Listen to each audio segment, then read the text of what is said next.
C-type, just because there's more outlets for that.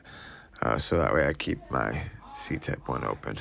Alright, so when you shut down the computer and you restart it, you're going to go ahead and hit Command R during the startup. And you're going to just hold that until this boots up. And then it should send you into the recovery screen.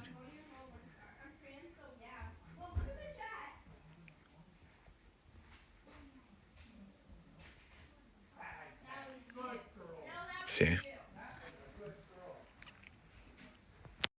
All right, one thing I also want to add is if you're doing this, you cannot use an aftermarket keyboard.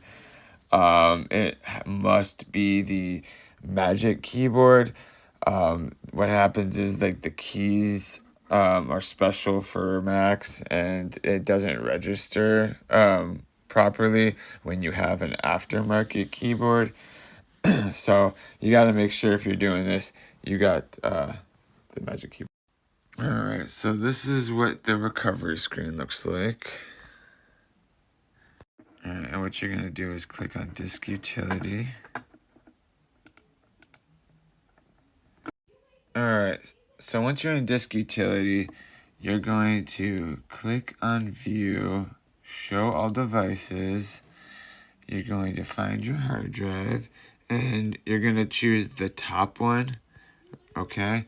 And then once you hit the top one, you go over to Erase. Once you get to this screen, you're going to name the hard drive.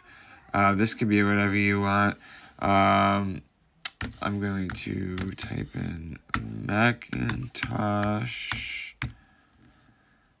HD.